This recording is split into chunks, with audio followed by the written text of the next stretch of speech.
Salut à toutes, salut à tous, bienvenue dans Tech Café, votre rendez-vous hebdomadaire sur l'actu tech et ses enjeux de société. Nous enregistrons cet épisode le 9 mars 2021, il faisait 12 degrés aujourd'hui à Amiens, il faisait bon en Picardie. Le Bitcoin a pris $3000 depuis la semaine dernière et vaut actuellement 53 975 $ au moment où on enregistre cet épisode. Je me suis lancé de mon côté dans Zelda Breath of the Wild bien après tout le monde et je dois reconnaître que c'est bien foutu. Même si je rencontre quelques menus soucis pour savoir vers où m'orienter, mais je pense que je vais y arriver. Et puis je suis au fur et à mesure la saison 2 de For All Mankind et je me suis même lancé dans Vendavision. Vous voyez que je m'ennuie pas en ce moment, on aura des choses à raconter. Au programme de cette émission préparée par Guillaume Poggiaspala, on va parler un peu de sécurité avec des données de santé, des données de santé compromises, des nouvelles informations autour des attaques par supply chain. Mais on va vous parler aussi de Microsoft Exchange qui a vécu des heures difficiles, d'entreprises chinoises dans la tourmente, mais aussi de Bitflip. Rien à voir d'ailleurs avec une crypto-monnaie, vous verrez, c'est bien spécifique le Bitflip. On parlera une fois de plus également de surveillance en Chine, de tracking pour Google et Facebook, de réglementation pour les paiements d'applications qui concerneraient Apple en première ligne, de deepfake, on parlera aussi de SpaceX, de la ville d'Elon Musk aux États-Unis, du contrat Jedi. Bon, on a plein de choses qu'on va aborder ensemble. Je suis Guillaume Vendée, podcasteur technophile enthousiaste et je retrouve celui qui est à la tech, ce que les gaufres Nutella sont aux vacances en hiver et ce que les glaces à l'italienne sont aux vacances d'été. Auteur du livre Machine de jeu, c'est Guillaume Poggiaspala. Salut Guillaume. Oui, que des trucs qui font grossir, tu remarques bien qu'il faut consommer avec modération. Effectivement, il faut pas en abuser et ça souffle le chaud et le froid aussi. On retrouve également, et c'est toujours un très grand plaisir, un journaliste tech émérite de chez Frandroid, c'est Cassim Ketfi. Salut Cassim, comment vas-tu ? Salut, ça va toujours très bien, toujours un plaisir de venir parler. Alors je sais pas si je vais parler autant de ma vie que ta magnifique introduction qui donnait ma foi très envie, mais je suis là. C'est mon petit privilège. Plein de petites choses. Eh ben écoute, super. Merci beaucoup en tout cas de te rendre dispo pour l'enregistrement de Tech Café. Et tu t'es rendu aussi dispo pour un épisode de Paraculte que je vous invite à écouter. Vous retrouvez Guillaume Poggiaspala et Cassim. Probablement un des meilleurs épisodes de Paraculte qui a été diffusé. Vous avez parlé de Dragon Quest et de Akudama Drive. Dragon Quest, donc pas le jeu vidéo, si vous connaissez, mais plutôt l'animé. Allez écouter ça vaut le coup. Abonnez-vous à Paraculte. C'est évidemment un podcast de grande qualité pour la pop culture. Gauthier R, lui, a donné son avis pour Tech Café sur Apple Podcast. Il a dit que c'était une veille technologique all-in.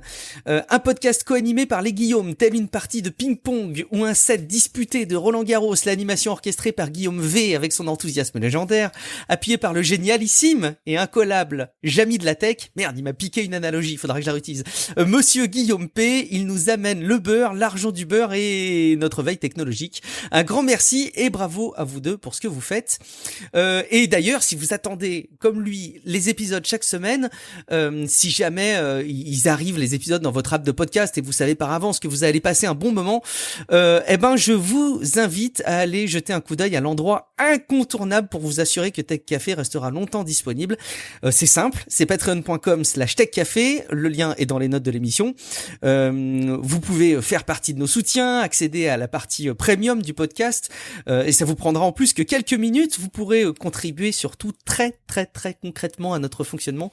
Vous profitez de la suppression des campagnes de pub, du chapitrage, des notes des émissions avant les enregistrements en fonction des paliers. Allez, merci bien particulièrement à Gringuedigegle, à Xavier Hab, à Philippe Buche et JB Jourdain. Ce que vous faites, c'est évidemment extrêmement précieux. On vous dédie bien légitimement cet épisode. Sans autre forme de procès...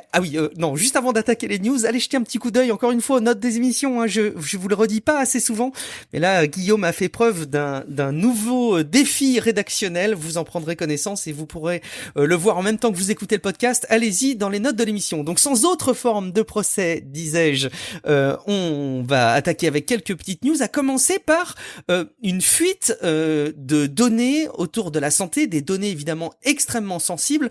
Pour nous, Français, Guillaume, est-ce que tes données de santé ont été mises à disposition sur le web ? Écoute, probablement. En fait, j'en sais rien, mais c'est vrai que le mois dernier, on a retrouvé sur des groupes Telegram, dont certains ouverts au public, d'ailleurs, un fichier de presque 500 000 lignes de données personnelles sur autant de personnes qui a été volé, alors supposément à Daedalus, une boîte de logiciels de saisie médicaux. Alors c'est pas confirmé, mais bon, Daedalus, c'est le point commun des 27 labos dont viennent les données, et il a été victime d'une attaque de rançon logiciel fin 2020. Donc les données qui datent de 2015 à 2020 contiennent nom, numéro de sécu, mail, téléphone, groupe sanguin. Après, il y a des infos médicales supplémentaires diverses, ça dépend des cas, mais il peut y avoir des données quand même vraiment très sensibles. Genre si t'es séropositif ou pas, si t'es enceinte ou pas, bon, ce genre de trucs. Bref, une manne qui, pour quiconque, vaudra faire du phishing. Donc voilà, redoublez de méfiance sur les mails que vous recevez, même s'ils mentionnent des données que vous pensez confidentielles. Et il est même pas impossible d'ailleurs que ces données puissent servir à faire chanter certaines personnes. Donc en attendant, une enquête est en cours et la CNIL vient d'annoncer que les labos allaient notifier par email les personnes concernées par la fuite. Alors, les labos ont d'ailleurs demandé à la CNIL et voilà, ils sont prévenus et avec le RGPD, ils y sont obligés en fait. Et par ailleurs, il n'est pas si évident de faire d'ailleurs un site général comme Have I Been Pwned, vous savez le site où on va... Oui. Voilà, si on marque son adresse email et on voit si elle fait partie d'une base de données comme ça leakée. Mais pour ça, il faut agréger en fait ces données pour faire la vérification par soi-même. Et bon, en gros, ceux qui détiennent la base s'exposent à des risques, comme ceux qui la mettent à disposition en fait. Donc pas seulement ceux qui s'en servent. C'est pour ça que c'est assez difficile et que finalement, c'est les labos qui vont prévenir au cas par cas. Donc normalement, vous devriez recevoir un email si vous êtes concerné. On est impatient quand on est dans cette situation ou quand on suit un peu l'ActuTech de savoir si on fait partie des personnes concernées. On a très très envie d'aller faire la requête. Bon, patience et espérer, croiser les doigts pour ne pas recevoir l'email terrible et fatidique d'informations de fuite de vos données. Cassim, tu sais pas si tu fais partie évidemment des victimes et puis tu nous le diras pas de toute façon, même si c'est le cas. Non, mais t'as tout dit. Être impatient dans ce genre de situation, c'est carrément dans le sujet des données de santé. Mais au-delà de ça, le jeu de mots, c'est magnifique, c'est magnifique. Non, mais au-delà de ça, par contre, la crise du Covid a amené avec lui, un problème de sécurité sécurité informatique assez large. Alors là, on imagine bien que si des labos ont été visés, c'est parce que peut-être qu'en ce moment ils ont plus d'informations qu'auparavant ou que ça peut être une plus grosse base de données à attaquer qu'auparavant. Puis au-delà de ça, on pourra y revenir dans d'autres news, mais avec la généralisation du télétravail dans certains métiers, forcément ça a ouvert des failles de sécurité qui avant étaient peut-être mieux contrôlées par les entreprises. Donc tout ça, ça peut causer ce genre de problème justement. Donc on verra bien quand est-ce que les gens seront contactés. Ouais, effectivement, c'est intéressant ce que tu soulignes parce que la sécurité informatique, on a souvent la naïveté de penser que ça se résume à des failles qui doivent être corrigées, à des bugs, des portes dérobées. Et en fait, il y a beaucoup d'autres choses qui tournent autour de la sécurité. Quand on travaille dans le domaine de la sécurité, il y a aussi plein d'enjeux autour de la façon dont on accède aux informations, des choses très humaines. Et tu as raison de souligner le fait que travaillant à distance, on a dû probablement bouleverser la façon dont la sécurité était surveillée dans les entreprises. Et puis effectivement, ce Covid a permis aussi de mettre en lumière à quel point les données de santé, les hôpitaux qui ont été la cible de pas mal d'attaques, sont des institutions qu'il va falloir protéger à double titre. Alors, on a parlé beaucoup des attaques autour des hôpitaux et évidemment, on vient de parler des données de santé. Il y a un autre sujet qui a fait les choux gras de nos épisodes de podcast, mais aussi de l'ActuTech en matière de sécurité, c'est les attaques qui touchent la supply chain, Guillaume. Ouais, ces derniers temps, tout va toujours plus vite, parce qu'il y a 2 semaines, des chercheurs en sécurité pénétraient les réseaux de Microsoft pour démontrer une nouvelle vulnérabilité de leur supply chain. Alors c'est vrai que c'est une nouvelle attaque de cette forme-là. Et finalement, cette semaine, c'est une véritable attaque, et pas juste une preuve de concept de ce type qu'ont subi Amazon, Slack, Zillow et Lyft. Alors cette fois, c'est le principe de la supply chain logicielle, parce que les systèmes modernes, c'est des trucs extrêmement complexes, qui sont basés sur une énorme pile de code, dont beaucoup d'éléments sont interdépendants. Bon, on le connaît tous, tel logiciel a besoin de telle librairie, qui a besoin de telle API, qui a besoin de tel pilote, etc., etc. Et donc, tous ceux qui utilisent Linux, d'ailleurs, le savent depuis leur premier apt-get install, tout est automatisé et regroupé dans des software repositories, des dépôts logiciels, où les programmes, comme Aptitude, vont chercher les paquets et résolvent les interdépendances comme ça. Donc, tel paquet requiert tel autre paquet, qui requiert tel autre paquet, etc. Bon voilà, vous voulez vous faire oui, non, et c'est parti pour quelques minutes, de lignes qui défilent à toute vitesse dans votre terminal façon Mr. Robot. Bon, en fait, t'es juste en train d'installer VLC, mais ça fait super classe. Bref. C'est vrai, en plus. Alors bien sûr, tout ça peut se faire de manière transparente avec l'interface graphique, Et puis bien sûr, il peut y avoir des systèmes et des dépôts de code privés ou spécifiques. Donc si vous êtes une grosse boîte comme Microsoft qui produit des gros logiciels, vous avez votre système de build interne qui va chercher automatiquement les bouts de code pour compiler le produit final, hein, et ça dans des myriades d'endroits, qui soient internes à la boîte, que là où les programmeurs font les bouts de code que vous produisez, et aussi en externe, pour les bibliothèques open source qu'utilisent vos programmeurs. Donc un chercheur s'est rendu compte que le système automatisé de build avait une préférence pour les paquets externes sur les paquets internes. S'ils en trouvaient. Donc s'ils trouvent 2 paquets du même nom et qu'un qui est externe, évidemment ils vont aller celui qui est, il faut voir s'il y en a un externe, et si celui-là a un numéro de version plus élevé, ils vont le prendre. C'est assez logique. Et c'est pas idiot, hein, si une librairie, elle est sans doute plus à jour dans un dépôt open source comme NPM, le dépôt pour Node.js, ou PyPy, le dépôt Python, le Python Package Index pour être précis, donc c'est que dans le réseau de l'entreprise. Donc il va chercher le truc le plus à jour a priori. Alors, pour les vrais paquets publics, c'est pas comme des trucs qui sont vraiment sur NPM, hein, pas de souci, parce que ils sont maintenus par la communauté, donc les compromettre ça va se voir, la communauté va le remarquer. Mais qu'est-ce qui se passerait si on mettait sur PyPy, par exemple, là, sur le Python Package Index, là, une librairie en Python qui porte le même nom qu'une librairie non publique utilisée à l'intérieur de l'entreprise? Là, par contre, qu'est-ce qui va se passer?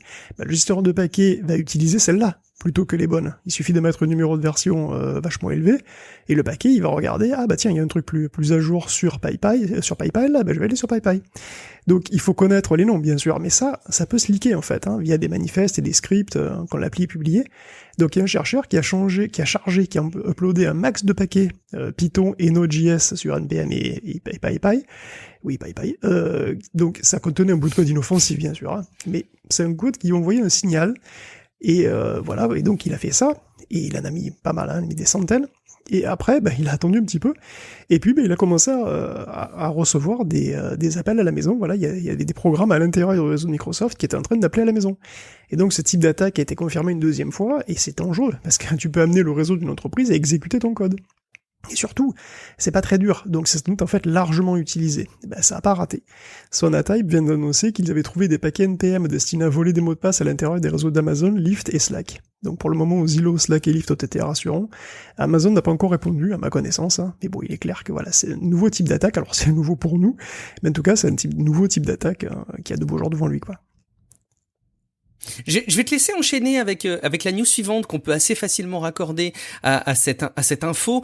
Moi quand même, ce qui m'étonne là-dedans, dans la démarche que tu décris, c'est que ça paraît évident que des ressources de type entreprise aillent chercher prioritairement des paquets parce qu'ils sont plus récents en externe. Et en fait, ça m'étonne ça. Dans les process de développement, il me semble que l'important ce serait d'ailleurs de prioriser plutôt l'interne, et y compris même si la version est pas forcément plus récente, parce que intégrer des paquets plus récents, ça amène des vérifications en plus. En fait, en gros, quand on a des dépendances dans le développement, j'imagine que quand il y a des choses qui sont plus récentes en termes de ressources, dans les librairies qu'on utilise, on a tendance à redoubler de vigilance pour vérifier si tout ce qu'on a fait avant et marche encore. Mais c'est peut-être naïf de ma part, hein, mais je suis un petit peu étonné.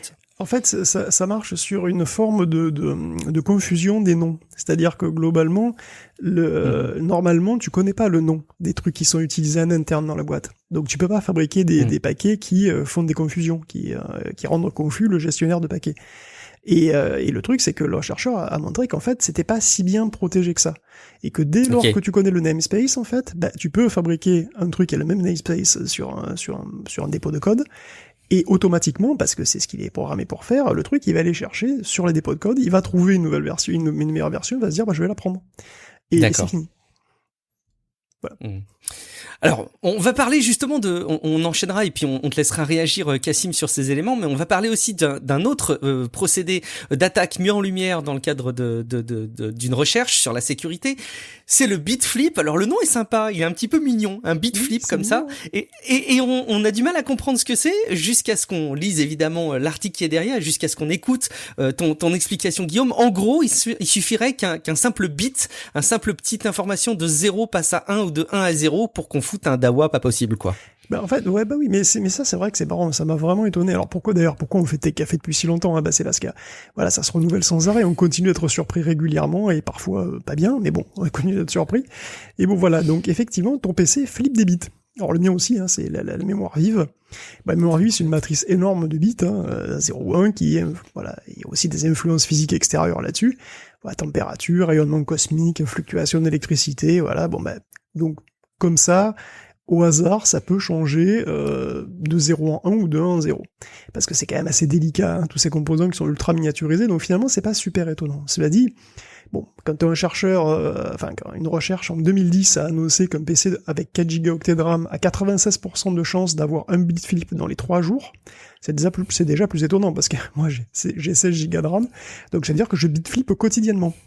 C'est flippant de bit flipper comme ça que tout le temps. Après, ça dépend. Si c'est bit flipper un accent, tu vois, par exemple l'accent aigu de et sur Vendée qui se transforme en accent grave, des trucs comme ça, c'est pas très grave en fait. Ça passe inaperçu. C'est ça, tu t'inquiètes. Bon, alors quand tu t'inquiètes, tu rationalises en général, hein, et tu te dis quelle est la probabilité que sur mes 128 milliards de bits, celui qui pourrait une fois de temps en temps déconner ait un impact vraiment significatif sur ma vie. 128 milliards, ça fait quand même beaucoup. C'est la même question que s'est posé Rémi, un gars qui sait aussi que votre PC Windows, bien qu'ayant une horloge interne fonctionnelle, va sans arrêt demander l'heure au serveur de temps de chez Microsoft, qui s'appelle ntp.windows.com. Et là, il a fait un pari sur lequel moi j'aurais évité de miser ma maison, c'est est-ce qu'un bit flip complètement aléatoire dans votre RAM peut amener votre PC non pas à contacter windows.com, mais winfows.com, wincos.com, winsns.com. Bon. Alors pour le savoir, Rémi, il a quand même déboursé $126 pour acheter 14 noms de domaine de Windows mal orthographiés, et donc il a écouté ces domaines pendant 2 semaines, et le résultat, il a reçu 200 000 connexions de 626 PC différents. Alors c'est 626 PC que tu peux troller, hein, puisque la fonction de serveur de temps elle est supposée suffisamment bénigne pour ne pas requérir d'authentification, donc c'est 626 PC qui peuvent se retrouver en 2048, hein, c'est-à-dire à la fin du monde. Bon, en fait, un seul bit flip est avéré, parce qu'on n'est pas sûr que ce soit des bit flips, parce que le reste peut aussi venir ça peut être juste des serveurs qui pingent ton adresse, tu vois, enfin, on sait pas. Ça pourrait surtout être un problème qui se situe entre la chaise et le clavier, quoi. C'est-à-dire un mec qui m'écrit mal le serveur de temps, parce que voilà, pour une raison ou une autre. Ou un problème de clavier papillon, par exemple, chez Apple. Tu vois, un truc qui... Éventuellement, bien sûr. Mais disons que voilà, les bitflips, ça arrive. Et peut-être même que c'est exploitable. Bon, 2 semaines, un bitflip avéré, peut-être plus. Donc c'est quand même assez dingue. Cassim, un regard sur ces différentes techniques qui sortent vraiment des enjeux de sécurité qu'on pouvait avoir avant. On parlait de failles, et bon voilà, on exploite la faille. Là, on est quand même sur des approches assez différentes qui sont hyper intéressantes à regarder. Je sais pas si tu avais suivi ces éléments, Cassim. Alors déjà sur Bitflip, le nom, vous moquez du nom, je trouve que ça aurait pu être, si on était en 2017, ça aurait pu être le nom d'un nouveau service à la mode, parce que il y a eu cette mode où tous les noms de services commençaient par bit quelque chose. C'est clair, un truc de musique courte, tu vois, des musiques très courtes de moins d'une minute. À partager sur Twitter. Non, mais sinon plus sérieusement, moi je trouve ça toujours très intéressant ce genre de faille de sécurité, comme tu dis, parce que justement c'est pas comment dire, c'est des failles qui prennent à rebours des automatismes et de l'humain en fait derrière, même si ça peut être tromper un algorithme par exemple dans le cas de la supply chain. C'est quand même un algorithme de mise à jour qui a été créé par un humain avec l'idée que il faut tout le temps avoir la dernière version et on va tout le temps aller la chercher à l'extérieur et on va pas trop regarder quoi. Et je trouve ça toujours très intéressant de voir à quel point on peut être malin justement sur ce genre de choses et voir comment ils peuvent être corrigés. Et sur le même sujet au niveau de la supply chain, j'avais vu à quel point aussi justement beaucoup de projets se reposent de librairie en librairie sur des projets open source, et à quel point ces projets open source des fois sont maintenus que par 1, 2, 3, 4 personnes des fois sur certains serveurs. Alors il y a des librairies open source bien sûr qui sont maintenues par des dizaines de milliers de personnes et qui sont très populaires, il y a pas de souci, mais on se rend compte que des fois il y avait cette petite librairie qui est juste maintenu par 1 ou 2 personnes, et en fait c'est un truc que même Microsoft ils utilisent ou que même Apple ils utilisent dans des logiciels très sérieux, et ça fait partie de la supply chain, et enfin ça peut aussi interroger sur le suivi de ces logiciels du coup, et la présence potentielle de failles à travers cette supply chain. Après voilà, mais oui, je trouve ça toujours intéressant de voir les techniques comme ça de piratage. D'ailleurs, à propos des bitflips, ça peut paraître complètement anecdotique et ça l'est un petit peu, mais il faut voir que les serveurs professionnels ont des mémoires qui sont avec des codes de correcteurs d'erreurs. Bien sûr. Et, les ECC. Et du coup, voilà, ça permet, si tu veux, de quantifier un petit peu à quel point c'est pas totalement de la paranoïa d'avoir de la mémoire à code correcteur d'erreurs dans un serveur vraiment ultra important, quand on sait que oui, les PC en fait bitflippent quotidiennement. Ouais, tu l'avais d'ailleurs souligné, Guillaume, quand tu parlais des technologies qui sont utilisées dans l'espace. On parle de notre rover Perseverance. Évidemment, c'est des technologies informatiques qui proposent beaucoup plus de redondance et qui sont d'ailleurs probablement moins performants que les gros processeurs qu'on a sous nos machines pour éviter ce genre de problème. Bah ouais, pour le coup. Un point quand même qui m'étonne là aussi, j'essaie de faire mon malin à chaque fois, mais je suis étonné par contre dans cette démonstration que Microsoft n'ait pas une politique de surveillance de sa marque, de ses marques et de son identité plus exacerbée. Pour avoir travaillé un petit peu ce sujet, il est assez courant qu'on puisse confier une marque à un acteur, il y en a plein d'ailleurs qui font ça, et eux se chargent de surveiller, alors soit de protéger un certain nombre de noms de domaine qui sont différents d'un caractère, ou qui sont capables de nous alerter si jamais justement il y a un nom de domaine qui est déposé avec un caractère d'écart, parce que ça ferait cher le dépôt de tous les noms de domaine avec toutes les variantes de caractères possibles, mais de nous alerter. Et là je suis un petit peu étonné que Microsoft n'ait pas pu voir le truc arriver plus vite et réagir par rapport à cette démarche que faisait le chercheur. On va continuer un petit peu à parler de Microsoft. On va mettre une petite couche d'espionnage sur tout ça, Guillaume. Ben oui, l'espionnage et tout ça, c'est le truc. Alors, SolarWinds, on connaît, hein, ça n'en finit plus. Donc on rappelle une centaine d'organisations infectées, probablement plein d'autres, hein, via Orion, entre autres. Donc une attaque historique, hein, dont les victimes mettront jusqu'à 18 mois pour s'en remettre, hein, selon Brandon Wales. En particulier les sites institutionnels, mais pas que. Surtout que ça continue. En fait, non seulement ce qu'on désigne par commodité, hein, à défaut de justesse, comme l'attaque SolarWinds, n'est pas terminée, elle continue. Et puis quand t'as des espions dans tous les recoins du système et que tu essayes de nettoyer en même temps, c'est compliqué, d'autant qu'il est impossible de connaître l'ampleur réelle du truc. Et comme si on avait passé avec les Russes, donc, qui sont censés être responsables de cette attaque, et qui d'ailleurs conjointement sont en train de promouvoir leur vaccin Sputnik et de répandre de l'infox sur les nôtres, on aura aussi les Chinois. Parce que figure-toi que lundi dernier, SecureWorks a révélé qu'un groupe chinois aurait aussi attaqué les outils SolarWinds parallèlement aux Russes. Donc ils ont baptisé le groupe Spiral. Donc une nouvelle qui arrive juste au moment où Microsoft s'est fait attaquer, mais alors tout azimut par Hafnium, un groupe de hackers d'État, apparemment, un hacker sponsorisé par l'État, donc de très grande ampleur, qui a utilisé des nouvelles failles Zero Day pour attaquer les serveurs Mail Exchange. Donc l'estimation du nombre de victimes est passée à 60 000 le week-end dernier, dont la European Banking Authority. Donc quand même, il y a des grosses cibles. Donc Microsoft patch, mais bon, voilà, il patch assez tranquille, hein, puisqu'il patch 2 mois après la première alerte, quand même.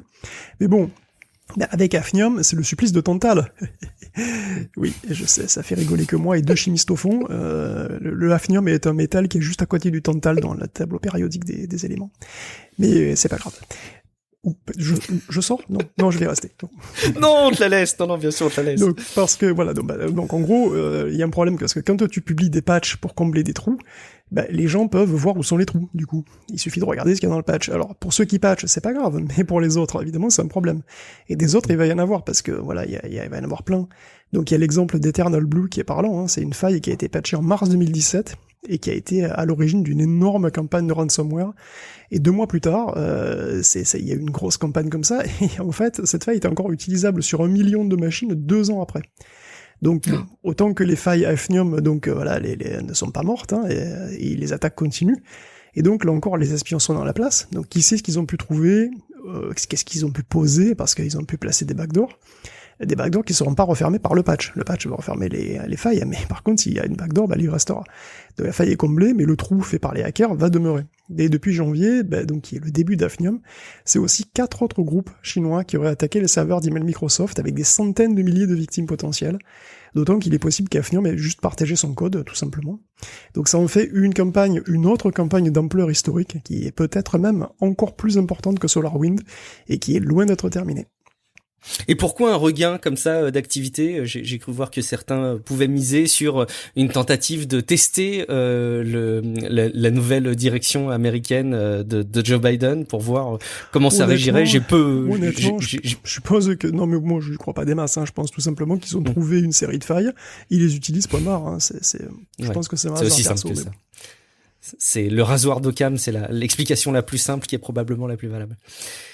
On va terminer, Cassim, tu nous coupes quand tu veux, mais on va terminer cette rubrique avec un petit détour en Asie pour prendre un petit peu le pouls de Huawei, de voir un petit peu comment ils se portent, quelles sont les dernières nouvelles à ce niveau, mais pour parler un petit peu de Xiaomi, qui avait été plutôt épargné par les directives américaines anti-entreprises tech chinoises, Guillaume. Ouais, c'était un peu étonnant, donc on s'y attendait un petit peu aussi, que Xiaomi allait être blacklisté par les États-Unis. Encore fallait-il trouver une raison, c'est chose faite. Ah oui. C'est donc son fondateur. Pourquoi on va les bannir? Voyons voir. Écoute, là c'est parfait puisque ils ont trouvé dans le CV de Lei Jun, qui est donc le fondateur et CEO de Xiaomi, qu'il a reçu une récompense en 2019 dans son pays. C'est une récompense au prix, au nom parfaitement improbable, puisque ça serait un truc comme formidable bâtisseur du socialisme avec caractéristiques chinoises. Bon. Je trouve ça classe. Oui, faut garder à l'esprit que c'est la traduction d'une traduction, peut-être d'une autre traduction, donc bon. Enfin, en tout cas, ça vous dit sans aucun doute rien, mais c'est un prix qui est donné aux 100 entrepreneurs de l'année, et là il est dedans. Et comme le prix est décerné par le MIT, le Ministry of Industry and Information Technology, et qu'il est donc responsable, selon les États-Unis, des partenariats armés-civils, là, ça en est trop, voilà. Bon, et puis Xiaomi, il va aussi se diversifier, il veut aussi faire de la 5G, donc voilà, c'est trop, et de fait, c'est encore un rebondissement, qui peu à peu change le paysage de la téléphonie mondiale. Bon, Xiaomi, c'est le troisième mondial, mais qui est devenu le premier vendeur de téléphones en Chine? C'est qui, à votre avis? Xiaomi? Et non, c'est Oppo. Oppo a pris des parts de marché à Huawei, en fait, et à Huawei est en difficulté, il se tourne d'ailleurs vers d'autres marchés pour essayer de rebondir. Des marchés très différents, puisqu'il peut c'est vidéo, reconnaissance faciale, des technologies agricoles, et en particulier l'élevage de porcs. Et ouais, c'est véridique, vous irez voir le lien, c'est incroyable. Cassim, une petite observation sur ce qui se passe en Asie. Du coup, moi j'aurais pensé au passage que ça se serait calmé ces décisions avec le changement de président. Force est de constater que c'était pas qu'une lubie trumpesque. Je pense que c'est parti un peu d'une lubie trumpesque, mais que maintenant que la porte est ouverte, je pense qu'il y a matière à exploiter. Après ça se forge, enfin c'est quand même une lubie qui s'est forgée sur un vrai conflit entre guillemets commercial entre les Américains et la Chine. Et donc c'est très pratique de pouvoir continuer. Ils ont toujours, d'ailleurs Biden a toujours dit qu'il comptait pas totalement revoir cette position. Ouais. Et d'une manière générale, il y a plusieurs positions diplomatiques qu'avait pris Trump qui sont perpétuées par l'administration Biden. Mais pour revenir sur les marques, oui, à partir du moment où Xiaomi avait annoncé qu'il voulait se lancer dans la 5G, mais dans le sens se lancer sur l'équipement réseau 5G, les technologies 5G. Les trucs qui font peur aux États. Forcément, voilà, les États-Unis, ils sont un peu flippés de ça. Je suis toujours un peu partagé sur cette facilité qu'ont les États-Unis à bannir des concurrents pour un marché, enfin pour un État qui se veut pro libre échange et libre concurrence. Je suis toujours un petit peu partagé. Je comprends les interrogations sur la sécurité et sur l'espionnage qu'il peut y avoir. Elles sont parfaitement légitimes, je pense. Mais voilà, je suis toujours un petit peu partagé quand on a un peu l'impression que ça cible des marques qui pourraient faire de l'ombre à des marques américaines. Et que pourtant, je croyais les États-Unis être une terre du capitalisme où chacun pouvait y faire sa place, tu vois. Cassim, enfin, ben non, exactement. Mais du coup, c'est intéressant de voir l'évolution là-dedans, à travers tous ces conflits de Oppo, qui est une marque qui grandit beaucoup. Moi, c'est celle sur laquelle je misais dès le début, quand Huawei s'est fait dégager du marché européen, là, enfin, a eu des difficultés depuis son bannissement par les Américains et qu'il ne profite plus du Play Store. Je pariais beaucoup sur Oppo parce qu'ils ont depuis longtemps dans leur ADN ce côté haut de gamme qu'avait Huawei justement sur son marché, d'être capable d'aller rivaliser avec les meilleurs Samsung et les meilleurs iPhones avec leurs smartphones. Et en même temps, par des sous-marques, ils arrivaient à se faire une place sur le milieu et l'entrée de gamme. Et je trouve ça intéressant de voir le parcours de Oppo qui grappille des parts de marché comme ça, là où Huawei était présent auparavant. Donc à voir où ça évoluera. Oppo est pas du tout présent à ma connaissance sur les marchés un peu de technologie, sur la 5G et compagnie, donc ils évitent tous les problèmes pour le moment. Je pense qu'ils auraient bien raison de garder cette stratégie. Ouais, bon, bah ça à voir quoi. Chez Frandroid, Oppo, les smartphones Oppo, ils sont perçus globalement comment? Est-ce que c'est des bonnes alternatives aux produits Huawei? Est-ce que c'est quoi l'image type qui vient quand on se dit tiens, je vais tester un produit Oppo? Moi, j'avais en tête l'innovation d'Oppo pendant un temps, mais c'était il y a des années, avec la caméra qui se retournait déjà, tu sais, mécaniquement pour faire à la fois selfie et photo arrière. Pour moi, ça a toujours été un peu la marque un peu bizarre, mais je sais pas. Il y a un peu ça. Ils adorent être les premiers sur tel ou tel techno et être les premiers. C'est un peu les LG chinois, mais qui font ça proprement, non? Mais pour répondre très simplement à ta question, le Oppo Find X2 Pro, donc qui est leur haut de gamme de 2020, a été élu smartphone de l'année par la rédaction de Frandroid. Donc ils font des plutôt bons Effectivement. produits. Non, ils ont vraiment grandi ces dernières années et ils ont vraiment créé des bonnes alternatives à ce que peut faire Apple ou Samsung. Et dernièrement, ils ont assez bluffé. Alors moi, je l'ai pas vu en vrai, mais tous les gens qui l'ont vu en vrai ont été plutôt bluffés. Chez nous, c'était Omar, qui ont pris en main le Oppo X 2021, donc ce smartphone qui a un écran qui s'enroule pour faire concurrence au smartphone pliable de Samsung. Donc qui s'enroule et se déroule. Donc tu as un smartphone en main à l'allure somme toute normale, premier abord. Et en fait, en cliquant sur un bouton, l'écran se déploie et ça devient une tablette dans tes mains. Mais voilà, sans la marque au milieu, sans la pliure, sans tous ces problèmes-là. Donc ça avait l'air assez bluffant. On en avait brièvement parlé, c'est vrai que ça promet, hein, il faudra surveiller ça de près. Moi, j'arrête pas de me dire qu'est-ce qui se passe si jamais je déclenche par mégarde dans ma poche le déroulage d'écran, mais je pense que je cherche trop la petite bête. Il y aura des comédies qui font ça, je pense très bien, des films de comédie, il y aura des situations rigolotes sur ça, j'imagine. Oh, j'imagine qu'il y a des sitcoms qui vont s'emparer de ce type de technologie aussi, et c'est de bonne guerre. On va laisser ça de côté, on attendra de voir ça de plus près.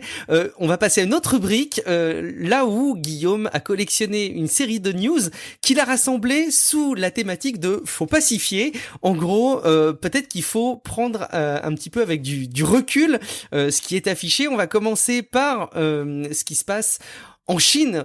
Évidemment, c'est une transition toute trouvée autour notamment de la surveillance qui se passe auprès des citoyens en Chine, Guillaume. Ouais, des débouchés dans la vidéosurveillance, il y en a. En Chine, il n'y a pas de problème. On imagine bien d'ailleurs que les grandes villes chinoises sont toutes équipées, sont même suréquipées de caméras couplées à de la reconnaissance faciale.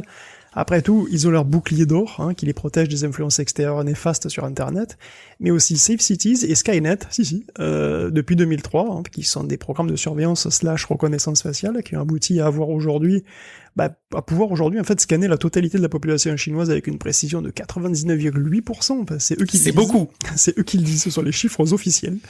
Bon, en fait, si on conçoit que les villes soient high-tech comme ça, on peut se poser la question pour les campagnes. Et en vrai, la Chine, c'est énormément de campagnes, de villages, évidemment. Et on se dit que là-bas, ça devrait être plus peinard. Pas du tout. Et après une expérimentation en 2013, il y a le programme Sharp Eyes, qui a été lancé 2 ans plus tard, avec une ambition de couvrir 100% de l'espace public chinois, y compris les zones les plus reculées, et ça en 2020. Donc Sharp Eyes, c'est comme Sharp Eyes, donc c'est comme dans la citation de Mao, People have sharp eyes, c'est-à-dire le peuple a les yeux acérés. Et en effet, c'est participatif, c'est ça qui est marrant. Donc les gens peuvent voir le flux des caméras, ils peuvent zapper en fait sur les caméras de leur zone via un boîtier spécial chez eux, et bien sûr, il s'est fourni avec un bouton pour appeler la police en cas de besoin. Donc on pourrait penser que la population serait frileuse un petit peu à l'idée non seulement de la vidéosurveillance partout, mais en plus de tout le monde. Et en fait, c'est plus compliqué que ça. Les zones rurales, elles sont souvent sous-dotées en matière de police. Les effectifs peuvent être dérisoires, comme dans le Pingyi, c'est un comté qui compte près d'1 million d'habitants et qui a 300 policiers. Bon, ça fait pas beaucoup de policiers, donc Sharpeye, c'est un moyen de remédier au problème, quelque part, puisque la police peut pas être partout, mais les gens, eux, ils sont déjà là. Donc ils peuvent signaler les problèmes, et pas seulement les délits d'ailleurs, les accidents aussi. Et ça, apparemment, c'est un bon argument, puisque tout ce matos, c'est quand même cher, alors c'est en grande partie payé par le gouvernement central, mais dans certains cas, où c'est trop juste, la population se cotise, même pour avoir une couverture totale. Donc dans la ville de Linyi, les résidents ont levé l'équivalent de 2 millions de dollars quand même. Donc il y a une vraie demande. Sharpeye, c'est aussi la promesse d'une sécurité que beaucoup n'ont pas encore. Donc évidemment, la surveillance n'est pas vécue ni menée de la même manière partout, puisque un McVie qui équipe en intelligence artificielle les caméras du pays entier fournit aussi bien de quoi fliquer les Ouïghours, dont le traitement est indigne évidemment, mais Voilà, Sharpies, en tout cas, c'est implémenté, c'est sans doute très proche de l'objectif de 100% d'ailleurs, qui s'était fixé au dernier plan quinquennal. Donc pour les 5 prochaines années, le plan c'est, je cite, toujours plus de pouvoir local et de contrôle social, et aussi la répression de toute forme de séparatisme ou de subversion. Bon, voilà, en fait, qu'est-ce que tu veux que je te dise ? La vie privée n'a pas ni le même sens, ni la même valeur pour tout le monde. Ouais, très intéressant cette démarche participative et du coup active qui obtient pas mal de succès, en tout cas suffisamment pour que ça fonctionne a priori. C'est souvent dans Tech Café, moi, qu'on pointe du doigt des différences fondamentales de fonctionnement sur la tech et sur la société entre la Chine et les pays plus proches de nos civilisations, de notre culture, on va dire. Et je pense qu'il faut garder à l'esprit que voilà, autre univers, autre besoin, autre culture amène à d'autres pratiques et c'est hyper intéressant de les suivre. Y en a un qui a choisi de moins épier les gens qui passent sous son radar, c'est Google qui va changer fondamentalement la façon dont le tracking est fait, grosso modo, pour nous distribuer des publicités, Guillaume. Ouais, le tracking personnalisé pourrait vivre ces derniers mois, en fait, puisque Google va passer à des méthodes un petit peu différentes qui en fait, ils vont essayer d'agréger, si tu veux, les données, et finalement juste de regarder des cohortes, donc des cohortes de gens semblables. Donc au lieu de regarder des gens, ils regardent des cohortes de gens dans lesquels les gens ont un comportement semblable, et en fait, ils ciblent les cohortes. Donc ça change pas forcément grand-chose, sauf que évidemment, à l'intérieur des cohortes, les gens sont anonymisés.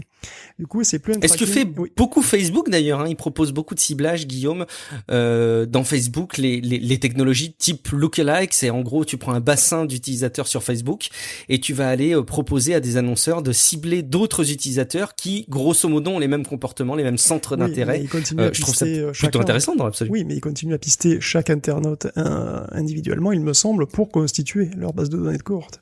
Ah oui, bien sûr, c'est individuellement, tu reprends les critères. Oui, bien sûr. Le but justement, c'est de pister les gens anonymement, de les regrouper en cohortes de manière anonyme en fait. C'est-à-dire que les données sont agrégées, anonymisées, et après les annonceurs ont plus accès aux cohortes en fait, qu'aux données des cohortes. C'est le cas sur Facebook, hein. T'as pas accès aux individus en tant que tels, t'as accès juste à un bassin de ciblage. Oui, d'accord. Je me suis mal exprimé, je pense, mais Facebook non plus n'a pas accès aux données individuelles. Google n'aura plus accès aux données individuelles. Il aura juste accès aux données des cohortes. Et après, voilà, c'est ça qu'ils vont utiliser pour les annonceurs. Voilà. Je crois que c'est aussi un principe que Google avait déjà commencé à appliquer sur certains de ses services, mais pas pour de la publicité, plutôt pour, par exemple, améliorer ses algorithmes d'intelligence artificielle sur de la reconnaissance de voix, par exemple, plutôt qu'exploiter individuellement chaque reconnaissance, et pour améliorer son algorithme, il anonymisait, il groupait des éléments pour ensuite les exploiter en groupe plutôt qu'individuellement. Donc je pense que c'est aussi ce travail-là qui a dû donner naissance, faire évoluer vers cette notion d'une nouvelle forme de cookie entre guillemets, mais voilà, par cohorte. Qui est une direction hyper évidente vu le sens de l'histoire de la tech. Les gens cherchent de plus en plus évidemment à protéger leur vie privée. C'est un axe fort et qu'on sait que Apple s'en est évidemment emparé. Et j'imagine pas à quel point c'est un move important pour une entreprise comme Google qui fait énormément, massivement du business autour de la publicité et autour du coup du ciblage pour offrir des capacités de diffusion de publicité de manière la plus fine possible. Ils ont pas intérêt à se rater, mais je pense qu'ils en sont évidemment très conscients. Toujours dans la veine justement du ciblage, on parlait de Facebook, on va en parler encore un petit peu, Guillaume, avec leurs actions autour des publicités politiques qui avaient été suspendues. Oui, justement, elles reviennent en fait. Donc Facebook, donc les pubs politiques ne sont plus bloquées sur Facebook aux États-Unis. Donc parce que les élections c'est fini, les soucis au Capitole c'est loin, tout ça. Donc voilà, donc on a eu du feedback, on va faire ce qu'il faut, ne vous inquiétez pas. Bon, Google avait remis les pubs en décembre, puis les avait revirés le 6 janvier, puis là, lui aussi les remet. Bon, le Capitole, c'est vraiment loin, apparemment, faut tourner la page. Mais bon, attention, c'est pas vraiment eux, en fait, puisque les démocrates et les républicains critiquaient le ban de Facebook. Ouais, moi, j'ai toujours du mal avec les pubs politiques, mais bon, enfin, c'est aussi culturel, ça. Ouais, c'est très culturel, effectivement. Très installé aux États-Unis. On va parler un petit peu d'Apple parce qu'on avait déjà parlé la semaine dernière de décisions politiques dans des États américains qui pourraient peut-être en partie amené à une remise en question des éléments dont on a déjà parlé, de leur modèle de distribution et des exclusivités, notamment dans les paiements. C'est du côté de quel pays ça se passe, Guillaume, cette fois-ci? Du côté de l'Arizona, en fait, du côté d'un État. Donc l'Arizona vient de faire passer un amendement à sa loi, très joliment nommé HB 2005, qui pourrait empêcher les App Store de forcer un développeur à utiliser un système de paiement spécifique. En tout cas, s'il est arizonien, on dit comme ça, j'ai vérifié. Donc ça concerne tous les utilisateurs, donc arizoniens ou arizoniennes, qui ne devront pas être forcés à payer en utilisant un moyen de paiement unique. Mais ça concerne pas les consoles, bizarrement, mais considère que c'est des machines à fonction spécifique. Donc et ça aussi concerne aussi seulement les stores affichant plus d'1 million de téléchargements, je suppose annuels. Donc c'est passé juste à 31-29, mais c'est passé, et si ça vous rappelle le cas Epic Apple, c'est pas un hasard. Alors certains démocrates de l'État s'émeuvent que la puissance publique se mêle de cette affaire. Il flippe un petit peu parce qu'on sait qu'Apple peut forcer n'importe qui à montrer n'importe quel document. On l'a vu faire, c'est assez flippant. Donc malgré un lobbying qu'on imagine très actif, Apple et Google sont évidemment un petit peu désappointés, ils n'ont pas encore réagi. Et on imagine qu'après un lobbying qu'on imagine aussi très actif, Epic, Match et tout le CAF sont en train de sabrer le champagne, donc c'est une bataille de gagner en tout cas. Ouais, faut pas qu'ils boivent trop vite parce que ça change vite par les temps qui courent ces sujets-là effectivement. Bon, je sais que c'est quelque chose que tu appelles de tes vœux, Cassim, à titre personnel, une meilleure régulation autour de la distribution comme ça sur notamment les App Store. Je comprends pas trop cette particularité des jeux vidéo. Tu l'expliques toi de ton côté? Non, pas vraiment, en fait. Moi, je m'explique vraiment pas vraiment. Qu'est-ce qui fait que dans la loi, ils ont dit bon, ça concerne en gros ces entreprises-là. Bon, par contre, non, les distributeurs de jeux vidéo, on va les mettre de côté. Je comprends pas, moi. Disons qu'après, ça fait vraiment partie du modèle économique dans le jeu vidéo. Ça a été intégré depuis longtemps notamment pour les consoles. Je pense qu'on peut y trouver une explication de ce côté-là par rapport au modèle économique. Un iPhone, tu l'achètes, il est pas vendu à perte par Apple.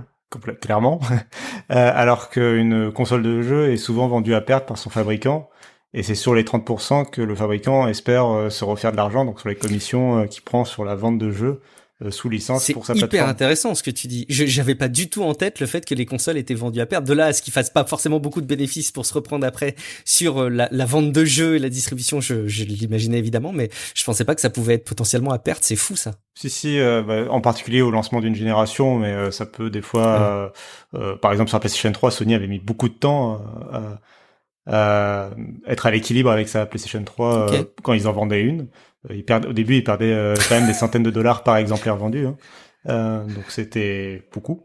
Et donc c'est sur la vente de jeux vraiment, oui, où ils essaient de se rattraper. Alors aujourd'hui, le marché a évolué, le business model a aussi évolué. Par exemple, il y a beaucoup de formes d'abonnement, que ce soit chez Xbox ou chez PlayStation.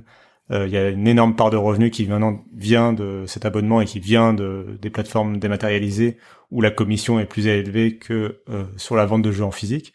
Mais vraiment, le cœur du modèle économique, ça reste cette idée de on te vend à perte, un peu comme on te vend à perte une imprimante ou un rasoir au départ, et c'est sur les lames ou sur le consommable, voilà, qu'on va se faire l'argent.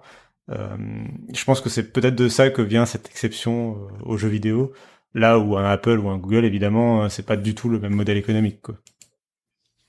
Ouais, explication retenue, j'y souscris en tout cas, il faut qu'on parle aussi, pour terminer évidemment avec une rubrique faut pacifier, ça avait toute sa place, de Tom Cruise qui a fait forcément l'actualité des stories, et alors fallait pacifier, c'était pas vraiment Tom Cruise, Guillaume, qui faisait des tours de magie? Écoute, non, mais on n'a pas eu le temps d'en parler la semaine dernière, mais finalement c'est tant mieux, parce qu'on a plus d'infos cette semaine sur ce qui a affolé TikTok et le web entier. C'est un Tom Cruise super profond qui fait des trucs avec une pièce, qui mange une sucette et qui se casse la gueule dans une boutique. Parce qu'évidemment, comme le pseudo Deep Tom Cruise le dévoile immédiatement, c'est pas Tom Cruise, c'est un deepfake particulièrement réussi. C'est vrai qu'il est très naturel, le faux Tom bouge dans des environnements variés, il a des expressions variées, il a des accessoires, il enlève des lunettes, il bouge de manière très naturelle, quoi. Et le tout sans... Il passe la main devant son visage, quoi. C'est complètement, et le tout sans gros artefacts, sans rien pour repérer immédiatement qu'il s'agit d'un deepfake. C'est toujours détectable, il faut être vraiment attentif. En fait, il a même dupé des algorithmes de détection spécialisés. Donc c'est des deepfakes longs et de très bonne qualité, qui ont fait se demander à certains si la fin du monde n'était pas arrivée. Après tout, si on peut plus se fier à Tom Cruise, qu'est-ce qu'il nous reste, quoi? C'est vrai, franchement. C'est clair, il reste plus rien. Bon, en tout cas, Vice nous a apporté un petit peu plus d'infos depuis sur cette vidéo. Ce Tom Cruise, c'est l'œuvre d'un Belge qui s'appelle Chris Hume, et c'est un pro, en fait. C'est un pro des effets spéciaux. Et il a même toute une équipe de pros, c'est la Deep Voodoo Studio, qui sont en fait derrière les deepfakes qui sont vus dans Sassy's Justice, l'émission de Parker Stone dont j'avais parlé, et dont c'est tout à fait le principe. Donc l'acteur est numériquement maquillé en Tom Cruise, c'est aussi un pro, c'est Miles Fisher, donc c'est un acteur de TV. Il avait déjà joué un rôle de parodique de Tom Cruise dans Super Hero Movie, et il a un petit peu la même tête. C'est pas vraiment un sosie, mais il lui ressemble un peu, évidemment. Et donc c'est lui qui avait joué aussi dans un faux spot de pub de 2019 où Tom Cruise se présentait à la présidentielle. Donc c'était Chris Hume qui était aux commandes déjà, et il y a un making-of sur YouTube si vous voulez voir. Donc on voit vraiment que c'est du travail de pro. Miles joue le rôle le mieux possible déjà, après il y a des calques mobiles pour le visage, les yeux sont ajustés au mouvement, donc Tom Cruise court dans le clip, et d'ailleurs c'est la plus grosse difficulté, puisque les deepfakes de base, ils marchent que sur des plans très fixes, quoi. Là, il y a vraiment, c'est très dynamique, donc la colorimétrie est ajustée, la lumière aussi, les yeux, c'est assez compliqué en fait, c'est compliqué comme des effets spéciaux de film, parce que c'est ce que c'est, tout simplement. Et finalement, Internet s'est enflammé pour quelque chose qui se fait déjà depuis longtemps. Je rappelle que Paul Walker est mort avant la fin de Fast and Furious 7, et que son frère a été retouché numériquement par Weta Digital pour prendre sa place. Et on n'y voit que du feu, et tout ça date de 2017. Donc à l'époque c'était de la modélisation 3D, mais le fait que le cinéma puisse faire l'équivalent du deepfake ou du gros deepfake depuis un moment, si on y met les moyens et la technique, c'est pas très étonnant, et c'est exactement ce qui s'est passé sur TikTok. Comme c'est sur TikTok, évidemment, on pense que c'est des vidéos qui sont faites en 30 secondes par des ados en pyjama. Parfois c'est vrai d'ailleurs, mais parfois pas forcément. Donc si vous avez un sosie de Tom Cruise, qui est un acteur pro de surcroît, et une équipe d'effets spéciaux avec beaucoup de fric, oui, vous pouvez faire 30 secondes de vidéo de Tom Cruise où il fait n'importe quoi, et c'est pas ultra nouveau en fait. Bon, est-ce qu'on peut faire Biden et Poutine qui jouent à Mario Kart? C'est vrai, mais ce serait cher, et pas n'importe qui pourrait produire un clip crédible par contre. Pas encore. Moi, c'est ce qui m'avait gêné déjà à la base avec quand le compte Twitter, le compte TikTok, pardon, j'y arrivé, était monté justement en popularité là ces dernières semaines. Ce qui m'avait gêné, c'était le fait qu'il y avait aucune explication autour de la vidéo de comment elle avait été faite, quel algorithme avait été utilisé, justement à quoi ressemblait la personne à la base, etc. C'est des points sur lesquels je m'interrogeais, justement parce que il y avait tellement de mouvements et tout ça que ça me semblait probable que par exemple déjà l'acteur jouait déjà le rôle avant même le deepfake, tu vois, et par exemple se passer la main devant les cheveux et tout, c'est l'acteur qui fait ça en fait avant le traitement par le deepfake. Et puis sur les exemples que tu donnais de l'industrie du cinéma, je citerai aussi Marvel avec leur rajeunissement d'acteurs, que ce soit Robert Downey Jr. ou surtout Samuel Jackson dans Captain Marvel, où ils le font rajeunir pour qu'il soit crédible des années 90. Il y a Gemini Man aussi. Il y a Gemini Man aussi. Will Smith s'affronte lui-même jeune. Oui, voilà. Donc, il y a eu quelques tentatives, voilà. Et quand t'as plus t'as le budget, il y avait Schwarzenegger aussi dans Terminator, dans Terminator. Donc il y a eu beaucoup de tentatives dans ces trucs-là ces dernières années. Il y a Wolverine dans Logan. Maintenant ça y est, mon cerveau est parti en mode exemple. Bref, oui, donc avec l'augmentation du budget et l'arrivée de ces technologies-là, je pense que oui, Hollywood va pouvoir bien s'amuser. On se fait souvent peur avec deepfake sur ce que ça peut vouloir dire pour l'actualité, les fake news et tout ça. Peut-être que le côté réjouissant justement de cette technologie, c'est de imaginer ce qu'on va peut-être pouvoir inventer côté Hollywood pour créer encore des scénarios encore plus impressionnants dans nos films. En fait, cette actualité, elle est hyper intéressante parce qu'elle permet de définir un petit peu mieux ce qu'est un deepfake, et finalement, si un deepfake consiste simplement, et évidemment, je mets des gros guillemets derrière simplement, à créer des choses convaincantes alors qu'elles sont pas vraies, avec des ressources virtuellement illimitées et très variées. En fait, le cinéma a pas attendu 2020, 2021 pour proposer ce genre de choses. Pour moi, le deepfake, c'est un petit peu plus accessible que ça et demande peut-être moins de contraintes. Et c'est pas parce que c'est une story qui est diffusée et relayée sur les réseaux sociaux qu'il faut vous imaginer que c'est forcément du deepfake pur et dur. La nuance était intéressante. On a bien appris avec cette news et c'est bien effectivement qu'on ait pu la traiter dans un second temps de manière un petit peu plus affinée. On va passer à une autre rubrique. On va aller parler encore un petit peu d'innovation parce que il fallait absolument qu'on parle de la dernière action du côté d'Elon Musk avec Starship qui s'est envolé, qui s'est reposé, qui certes a explosé un petit peu après, mais qui a quand même progressé dans son évolution technologique, Guillaume. Oui, il a un petit peu explosé, effectivement. Tout petit peu. Ouais. Mais en après, quoi. Ouais, après, c'est pour ça que finalement, il a progressé même pas mal, donc. Ça compte un peu, mais ça compte pas trop. Non, mais c'est vrai, ça compte quasiment. Non, mais pas. on avait quand même souligné dans Tech Café. Moi, c'est l'enseignement fort que je gardais et que les gens ont retenu, c'est que même si ça explose, il faut se rendre compte qu'il y a des progrès et des apprentissages. Oui. Donc le truc, il explose après. C'est quand même de mieux en mieux. Mais oui, c'est de mieux en mieux puisqu'il est quand même monté sans ce SN10, là, il est quand même monté sans problème vers 10 bornes d'altitude. Après, il a coupé ses moteurs. Bon, après, il est tombé comme une bouse pendant un moment. Et hop, à la différence d'une bouse, ses moteurs se sont rallumés. Et il s'est remis droit, bien comme il faut. Il s'est posé tout en douceur, voilà, fièrement sur le plancher des productrices de bouse. Donc, tout ça aurait été formidable, effectivement, si 10 minutes après, et pour une raison qui est pas encore vraiment très claire, il n'avait pas explosé tout seul. Bon, on accuse déjà une valve de méthane. Les valves, c'est compliqué.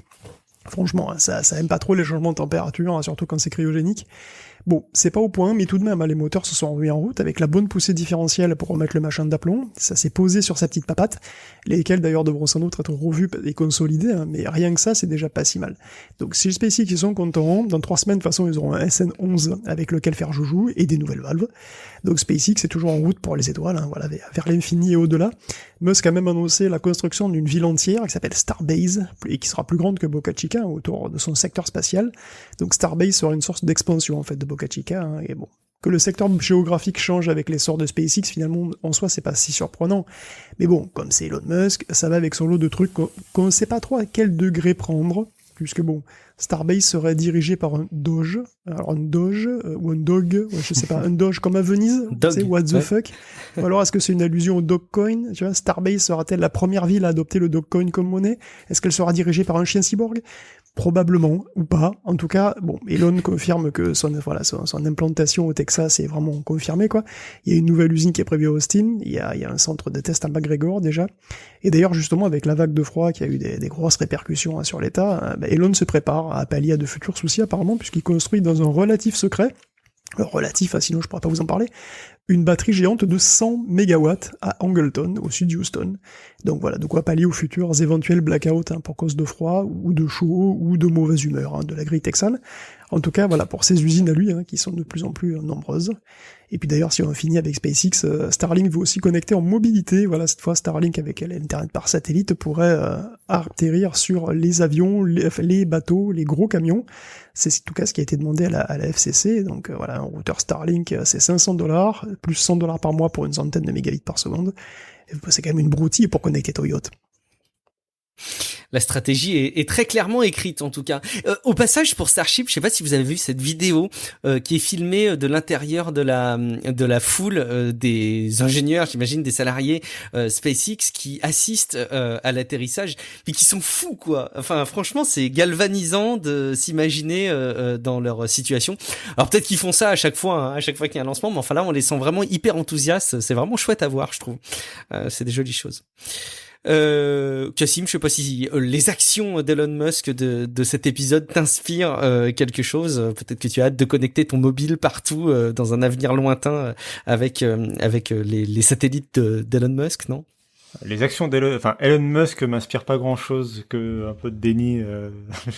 Voilà, mais ces entreprises par contre du déni. Attends, c'est du déni de Kassim pour Elon Musk ou c'est oui, quoi? enfin après non, parce que Elon Musk est quand même un personnage assez horrible.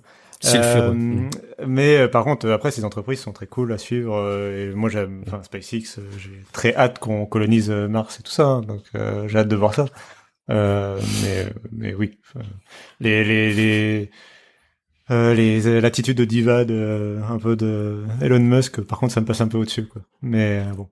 Bon, c'est normal, c'est peut-être le sentiment est largement partagé quand on n'est pas admiratif de ce qu'il propose. Alors, est-ce qu'il y a un sentiment de diva derrière Jack Dorsey aussi, oui. qui est les deux vont bien qui est derrière Twitter, justement, l'enchaînement est parfaitement trouvé, à croire que cette émission a été encore une fois savamment orchestrée sur ces enchaînements, qui, en gros, va aller vendre son tweet emblématique, enfin vendre avec des gros guillemets, Guillaume. Si, un peu, enfin, je sais pas. Enfin, tu vois, c'est vrai qu'on vit des temps troublés, qu'on vit une période de crise, tu vois, c'est vrai, et dans ces périodes exceptionnelles, on prend conscience de ce qui est essentiel. La vraie valeur des choses. Dont on peut se passer, voilà, la vraie valeur des choses, tu vois, ce qui fait le fondement même de notre société, de notre civilisation. On prend conscience de l'importance fondamentale, voilà, de tous ces métiers invisibles dans notre quotidien confortable de jadis. Finalement, des périodes comme celle-ci nous permettent aussi de grandir, tu vois, nous ouvrons les yeux sur nos fragilités, sur celles de tout ce que nous considérons comme acquis. Dans ce contexte, il est donc logique de voir des tweets achetés à plus de 2 millions de dollars, le Nyan Cat à un demi-million, des mêmes Reddit à plusieurs milliers de dollars, et même des gifs animés Taco Bell qui s'arrachent comme des burritos tout chauds en NFT, bien entendu, tout ça sur la blockchain Ethereum. Est-ce que c'est pas réconfortant finalement, le fait que trop de gens aient trop de pognon à dépenser dans n'importe quoi, le fassent de manière incroyablement frivole, en achetant un fragment de titre de propriété dont tout le monde se fout pour des œuvres que tout le monde a vues 1000 fois et peut télécharger avec son clic droit de souris? Est-ce que ça démontre pas la résilience à toute épreuve de la nature humaine, tu vois? Le fait qu'il le fasse par pur esprit spéculatif, en plus, en se foutant complètement des implications écologiques du truc, est-ce que ça nous montre pas l'inaltérable constance de notre psyché, tu vois? Est-ce que c'est pas rassurant de savoir que même après un effondrement, même de retour dans des huttes en torchis en mode post-apo, on restera vraiment toujours les mêmes? Là, au moins, on peut compter là-dessus. Ça fait effectivement démonstration de cohérence dans les sujets tech qu'on couvre dans Tech Café. On parle un petit peu de composants, Guillaume, alors sans faire une chronique des composants digne de ce nom, mais c'est peut-être intéressant de se pencher un petit peu sur ce qui se passe du côté d'AMD, TSMC. Oui, on parlait des CMP d'NVIDIA la dernière fois, pour parler de crypto, donc voici évidemment cette semaine qu'il est question de cartes RDNA d'AMD, pour miner des crypto-monnaies, donc des cartes en RDNA 1, donc une bonne manière de rentabiliser les architectures. Donc c'est encore des cartes castrées, sans unité vidéo ou affichage, et donc encore des cartes dont les gamers pourront rien faire après, dans quelques mois, quand leur carrière à la mine sera terminée. Comme Nvidia, il y aura sans doute des Navy 10, des Navy 12, qui donc seront destinés uniquement à miner des crypto-monnaies, et donc très probablement un bridage des cartes normales, comme chez le cas chez Nvidia, ça y a pas à en douter. Donc décidément, la demande des composants n'est pas prête de se réduire, donc les carnets de commandes des puces 3 nanomètres, c'est-à-dire la prochaine génération, sont déjà à plein. Donc Apple travaillerait main dans la main avec TSMC d'ailleurs, pour concevoir le 2 nanomètres, dont il va bénéficier, on imagine en premier, puisqu'il est sans aucun doute des premiers commanditaires du 2 nanomètres qui n'existe pas encore. Apparemment, il va falloir s'habituer, je pense, à voir Apple en pole position sur les process de TSMC, et ça pourrait être un avantage conséquent. D'ailleurs, dernier mot sur Apple, puisqu'on y est, d'après Minchiko, donc on connaît bien Minchiko maintenant ici, non c'est pas vrai, personne ne connaît Minchiko, c'est un mec qui est très secret, mais qui balance toujours des trucs énormes sur Apple, alors bon, allons-y. Parce qu'il est en droite ligne avec ceux qui fabriquent les produits d'Apple, donc on imagine qu'il a des infos assez précises sur ce qui va se passer probablement. Il travaille au Digitimes, c'est un truc taïwanais, effectivement, et bon, donc d'après lui, donc Apple va sortir des lunettes VR l'an prochain, des lunettes AR en 2025, et des lentilles de contact à réalité virtuelle, donc dans la décennie 2030-2040, c'est-à-dire à peu près au même moment où Elon sera élu Doge de Mars pour la seconde fois, en l'absence d'autres candidats, bien entendu.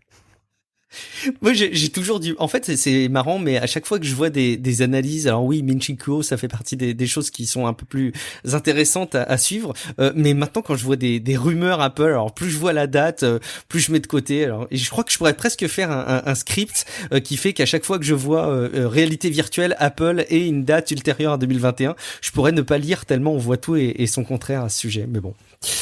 Cassim, une dernière remarque par rapport à tout ça. Je sais pas si ça t'inspire, que ce soit ces composants ou que ce soit les démarches d'Apple. Plein de choses. Dans le désordre, il y a deux choses qu'on n'a pas mentionnées et qui me semblent intéressantes à mentionner très rapidement. La première, c'est que visiblement Qualcomm travaille sur une réponse à Apple. On en parle à l'instant justement au M1 d'Apple.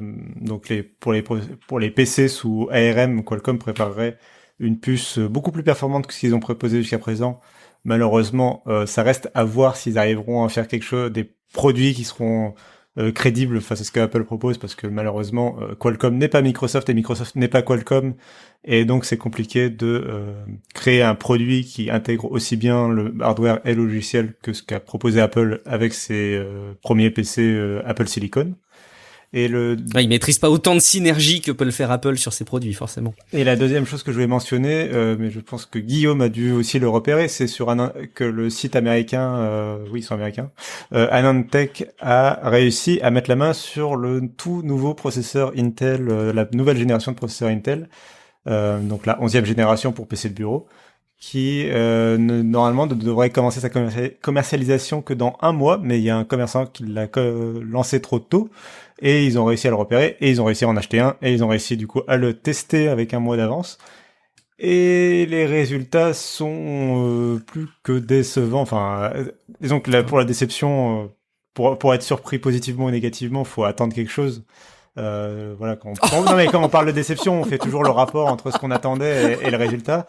Là, forcément, avec Intel, on commence à être un petit peu habitué, et les résultats sont en retrait par rapport à ce que propose AMD, tout en consommant plus, tout en ayant plein de petits problèmes à côté. Ils arrivent à faire moins bien que AMD avec une puce qui consomme, qui a une enveloppe thermique de 125 watts quand même. Ils arrivent à faire aussi bien qu'AMD avec un processeur qui a 65 watts d'enveloppe thermique. Donc c'est pas terrible.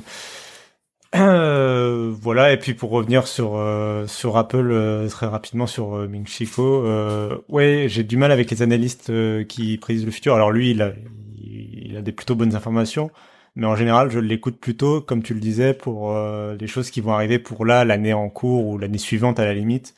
Ça, c'est assez crédible. Après, son métier, c'est analyste, c'est pas forcément...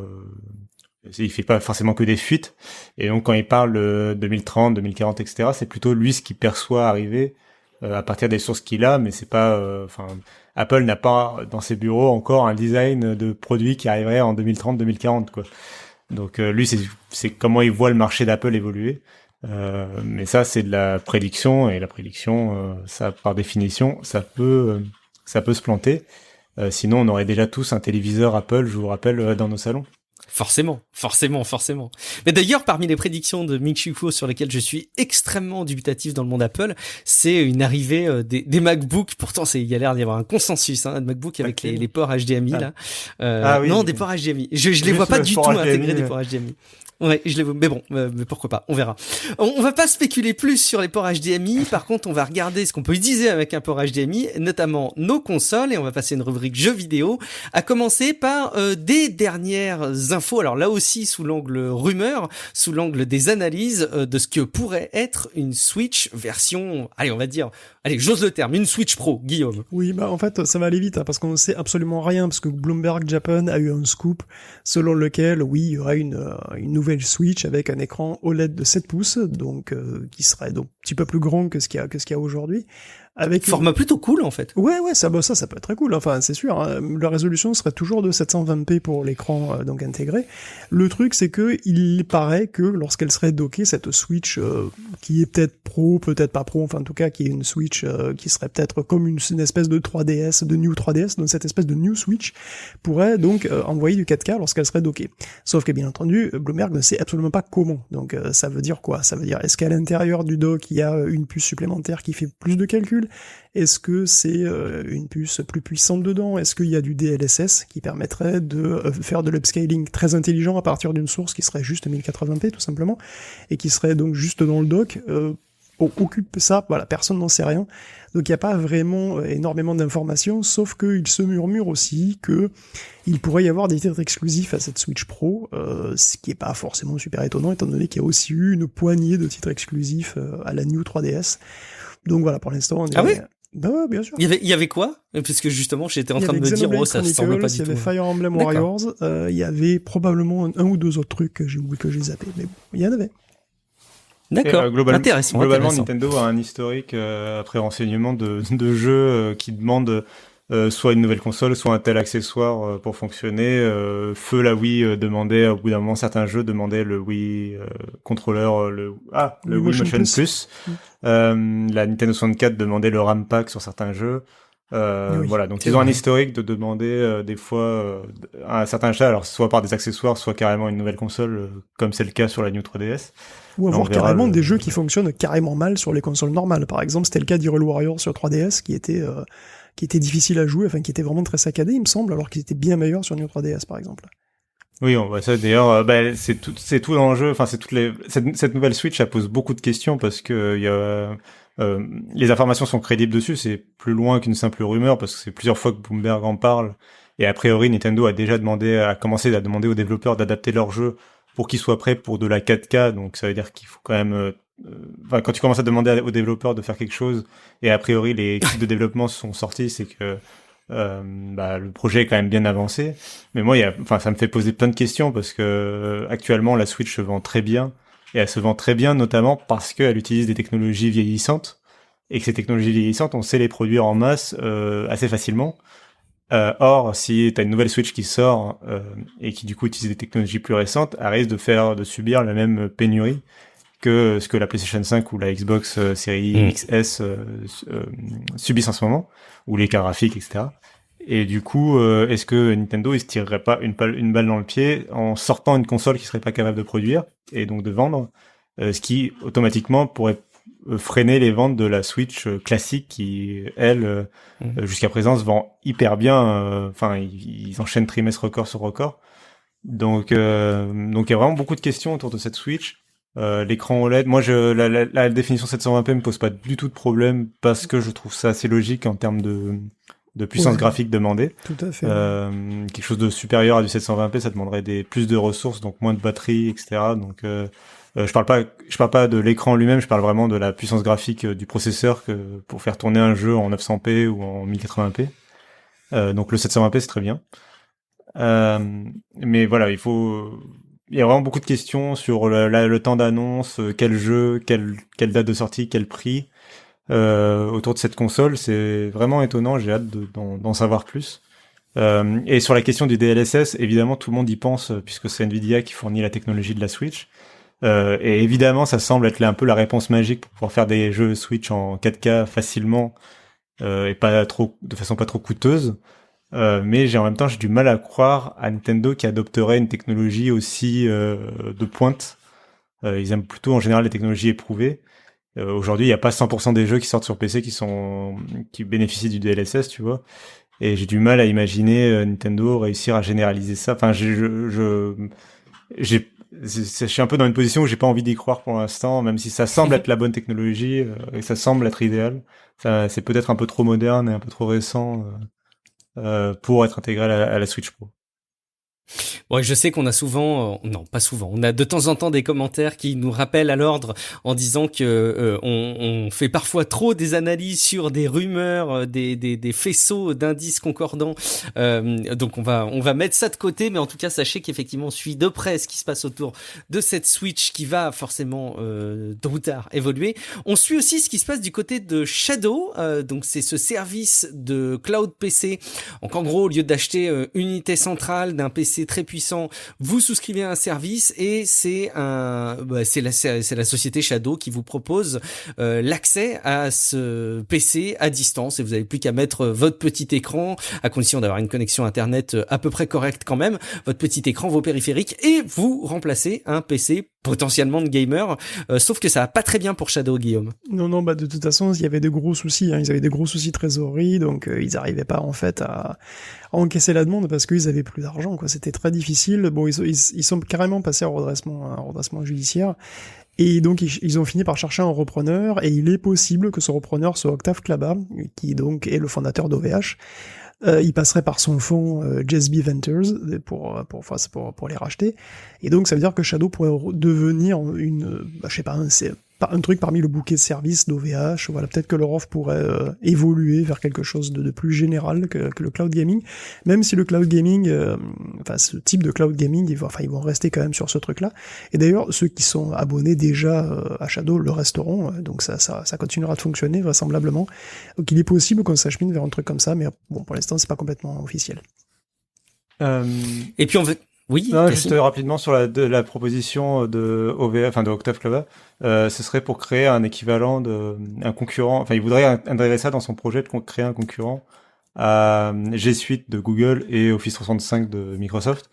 Donc l'idée serait de transformer quand même beaucoup le service, de l'orienter vers du professionnel et de potentiellement faire de Shadow une sorte d'alimentation d'un service en ligne de bureautique et de travail d'entreprise. Ouais. Mais pour le coup, les besoins sont vraiment très très très différents, quoi. Parce que quand tu fais du bureau à distance, t'as pas besoin du tout de ce type de, enfin, tu vois, c'est vraiment très différent d'avoir un Windows à distance et Witcher 3 à distance, quoi. Donc, bien sûr. Je suis un petit peu étonné par le fait que, oui, je sais qu'il veut faire un truc concurrent à G Suite, mais à quoi Shadow va servir? Enfin, est-ce qu'il a vraiment besoin de Shadow pour ça? Je pas l'impression, quoi. Donc, je sais pas trop. Mystère. Allez, on va terminer par un dernier sujet, jeux vidéo, et je sais que vous êtes très intéressé, toi aussi beaucoup, Cassim, pour suivre ce qui se passe autour de ce sujet-là. C'est évidemment Bethesda qui rejoint désormais officiellement Microsoft, enfin la famille Xbox. Oui, la Commission européenne a donné son aval, mais ça c'est très cool, n'est-ce pas, Cassim?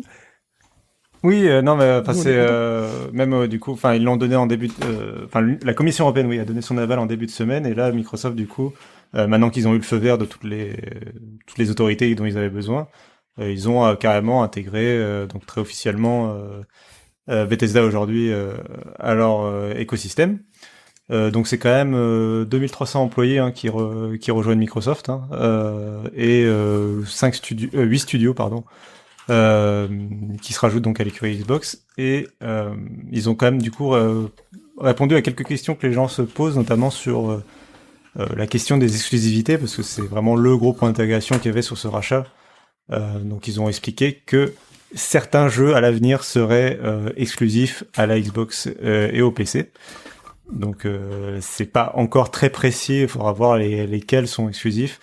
Il y a beaucoup d'hypothèses possibles. Est-ce que par exemple les jeux services resteront multiplateformes? Est-ce que les jeux qui étaient en cours de développement jusqu'à présent seront encore multiplateformes, puis ceux d'après peut-être deviendront exclusifs? Ça, on sait pas.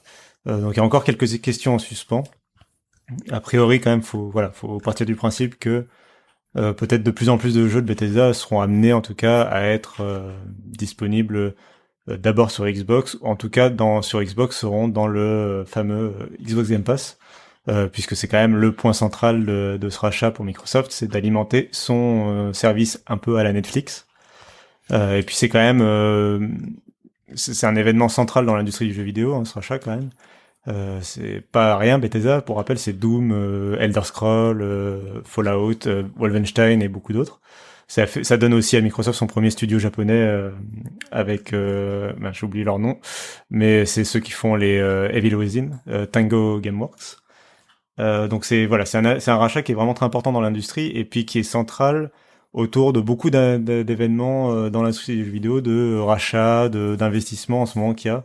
Il y a pas en ce moment il y a pas une semaine sans qu'il y ait une news de telle société qui rachète telle autre, ou telle société qui investit dans telle autre, ou telle société qui crée un nouveau studio dans telle ville. Il y a quelques semaines, c'était l'Ariane Studio par exemple qui annonçait un nouveau studio pour travailler sur Baldur's Gate 3. L'industrie est vraiment en pleine mutation en ce moment dans le jeu vidéo, donc c'est intéressant à suivre. Et la mutation aussi, c'est du côté de chez Google Stadia, mais on va pas revenir dessus, on en a déjà parlé. On arrive au bout des news qu'on voulait vous partager pour ce nouvel épisode de Tech Café. Cassim, merci infiniment, c'est toujours un plaisir de t'avoir à nos côtés pour un épisode de Tech Café. Il est grand temps que tu rappelles aux personnes qui nous écoutent où est-ce qu'ils peuvent te retrouver sur Internet. Ouais, tu sais, c'est toujours un plaisir d'enregistrer les épisodes les plus longs de Tech Café, puisque je suis un vrai bavard. Presque. On peut me retrouver, si vous voulez encore plus m'entendre parler ou me lire plutôt, vous pouvez me retrouver sur frandroid.com ou sur Twitter @notcassim, NOT CA2SIM. Et comme je le disais en intro, évidemment aussi sur Paraculte dans le dernier épisode, tu as décrété officiellement, on va le prendre comme tel, que c'était le meilleur épisode de Paraculte. Merci beaucoup. Guillaume, où est-ce qu'on peut te retrouver si on souhaite discuter avec toi de la valeur ajoutée écologique ou pas des crypto-monnaies, mais peut-être aussi d'autres choses? Oui, ou d'autres choses, je sais pas. Ou alors, vous me retrouvez, je sais pas, on dérive sur Tananarive, ou peut-être à faire un détour à Hambourg avant de manger des pruneaux à Lugano. Oh, c'est beau. Ah bah, c'est tout un programme. Merci beaucoup, Guillaume. Je suis Guillaume Vendée. Vous me retrouvez sur guillaumevendée.fr. Je vous invite plus que jamais à aller envisager un soutien sur patreon.com/TechCafé. D'ailleurs, pour la durée que vous voulez, c'est aussi l'avantage de cette plateforme qui est très très souple. C'est que c'est très facile de s'inscrire, mais c'est aussi très facile de se désinscrire. Donc, si vous voulez soutenir l'émission pour une période donnée, pourquoi pas. Ça fait de toute façon plaisir de voir que vous envisagez cela. Et puis, n'oubliez pas aussi de déposer votre évaluation qui sera relayée dans les prochains épisodes et où vous dites allez tout le bien que vous pensez de Tech Café, forcément vous retrouvez Tech Café sur techcafé.fr ou dans n'importe quelle application de podcast. Merci beaucoup de votre fidélité, on compte sur vous pour aller jeter un coup d'œil à Paraculte où vous avez compris on parle de pop culture et de trucs qu'on a adoré, mais aussi dans Relife, un podcast où je parle avec Matt d'amélioration du quotidien et de développement personnel au moment où mon chat s'excite un petit peu, mais je vais aller le calmer. Merci beaucoup de votre fidélité. À très très bientôt dans un prochain épisode de Tech Café. Ciao à toutes et à tous. Ciao.